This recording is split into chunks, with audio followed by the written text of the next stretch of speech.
এই আমার হসপিটালের পুজো কিছুক্ষণের মধ্যে শুরু হবে। সব দেখেছেন ঠাকুরমশাই এসে রেডি, একদম ঘট, আমশট, ফল সমস্ত কিছু রেডি।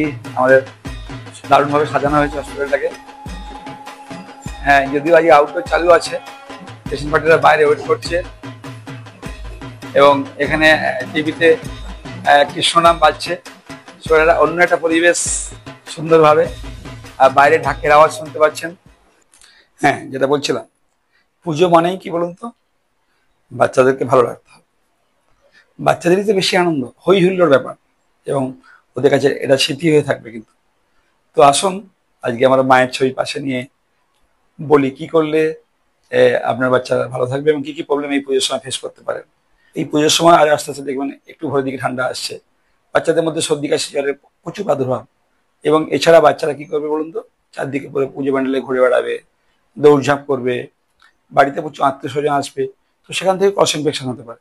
তাহলে সর্দি কাশি জ্বরে একটা প্রবলেম হতে পারে, 1 নম্বর। 2 নম্বর হচ্ছে যে ওদের খাওয়া দাওয়া। এখন মানে মানে সেই মাংস বলুন, লুচি বলুন, মিষ্টি বলুন, প্রচুর খাওয়া দাওয়া বাড়ির মধ্যে, নতুন নতুন পদ রান্না হবে। আর বাচ্চারা তো এগুলো খেতে ভালোবাসে, এদের মাথাটা এখন কেটে যাবে, তো কেউ আটকাতে পারবে না। বাচ্চা খেতে ভালোবাসছে, সবাই বলবে খা খাও। এছাড়া পুজো প্যান্ডেলে ঘুরতে যাওয়া, সেই সময় কিন্তু বায়না করবেই ওরা, হ্যাঁ, কিছু জাঙ্ক ফুড, রাস্তার ফুড খাবার দেওয়ার জন্য। তো সেখান থেকে ওদের একটা পেটের গন্ডগোল হওয়ার ভয় আছে। So that's 2 number important. আর 3 নম্বর হচ্ছে যে যে পুজোর সময় আরেকটা ইম্পর্টেন্ট হচ্ছে, এটা হচ্ছে যে যখন এই এই নতুন জামা কাপড়গুলো পরে না, অনেক সময় সেগুলো খুব ঝকমকে সিনথেটিক হয়ে যায়। তাতে করে কি হয়, যদি কটন বেস না হয়, সুতির যদি না হয়, সেই ঘামটা বসে যায়। পায়ে নতুন জুতো পরে, সেই জুতোটার জন্য পায়ে ফসকা পড়ে। সো এইগুলো থেকেই মেন এইগুলোই প্রবলেম, মানে পেটের গন্ডগোল, সর্দি কাশি জ্বর জ্বালা, আর ক্রস ইনফেকশন। তো আসুন এইগুলোকে আপনারা কি করে ওভারকাম করবেন এবং কি কি ওষুধ আপনারা রাখবেন কাছে। বেড়াতে যাবেন তখন কি কি ওষুধ ক্যারি করবেন, চাইলেই কিন্তু আপনার প্রিয় ডাক্তারকে পাবেন না। ডাক্তারবাবু সারা বছর কাজকর্মের মধ্যে ব্যস্ত থাকেন, এই কটা দিন ওনারা নিজেরা ছুটি নেন। হসপিটালগুলোতেও সিনিয়ররা আইদার ফ্যামিলিকে টাইম দেয়, বা তারা ওনারাও কিন্তু ফ্যামিলি মানে কোথাও ঘুরতে যান। তো আমরা যদি প্রাথমিক চিকিৎসাগুলো জেনে থাকি কি কি করা উচিত, সেটা খুব হেল্পফুল হবে আপনাদের পক্ষে। যেটা ইম্পর্টেন্ট হচ্ছে যে সর্দি কাশি জ্বর কতগুলো ওষুধ বাড়িতে রাখতে হবে। একটা কমনলি হচ্ছে যে প্যারাসিটামল। প্যারাসিটামল সিরাপ বা ট্যাবলেট ফর্মে বিভিন্ন রকম পাওয়া যায়। ডোজটা হচ্ছে 15 মিলিগ্রাম পার কেজি পার ডোজ, মানে যেমন বাচ্চার বডি ওয়েট হবে তত ইন্টু 15 আপনি খাওয়াতে পারবেন। সারাদিনে 4-5 বার খাওয়াতে পারবেন।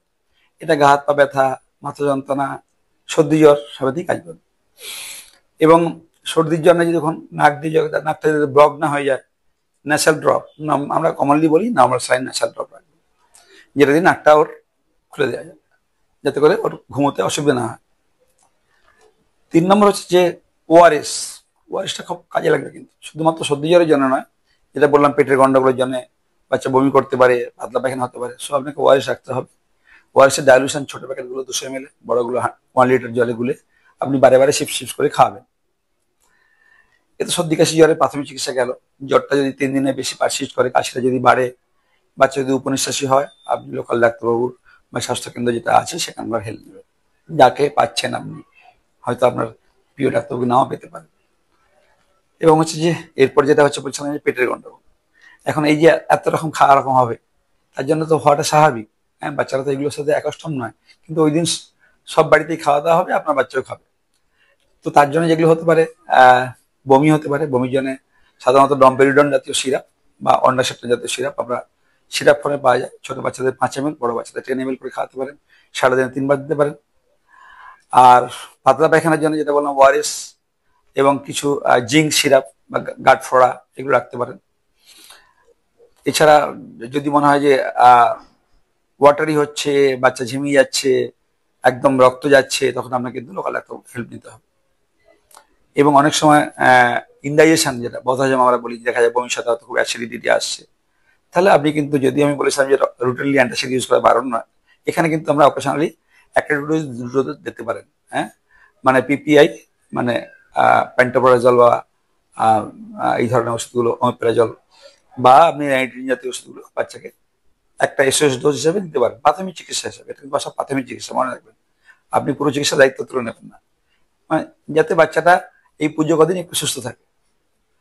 তো নেক্সট ইম্পর্টেন্ট হচ্ছে যে পুজোর কখন দেখবে বাচ্চারা এবং তার ড্রেস কোড আমি বলেছিলাম, সুতির জামা পরবে, নরম ঢিলেঢালা হবে, জুতোটা যেন সে সক্স পরবে। ইম্পর্টেন্ট যেটা হচ্ছে যে আহ, যে ঘামটা যেন বসে না যায়, ঘামটা চেঞ্জ করতে হবে।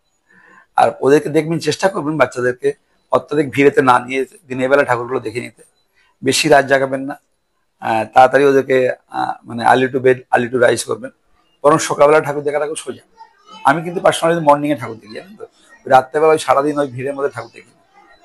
মানে এটি যে মানে জাস্ট মানে এক্সস্টিং, একটা ঠাকুর দেখতে 3-4 ঘন্টা সময় লেগে যাচ্ছে, একদিক দিয়ে ঢুকছেন একদিক দিয়ে বেরোচ্ছেন।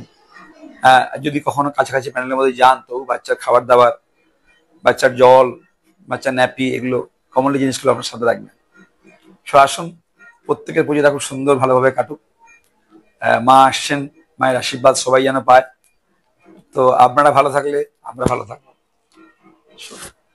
আমার নেক্সট ইম্পর্টেন্ট টপিক আবার আসছে, পুজোর আগেই আমি দেবো কি করলে সবাই কিন্তু সুন্দর হতে মানে চেষ্টা করছে, মানে irrespective of male and female, কি করলে আরো সুন্দর করা যায়, মানে তার স্কিন কমপ্লেকশন, তার বডি, তার ড্রেস কোড। তো আমি আসবো রিগার্ডিং সুন্দর হওয়ার জন্য আর কি কি টিপস পাওয়া যায়।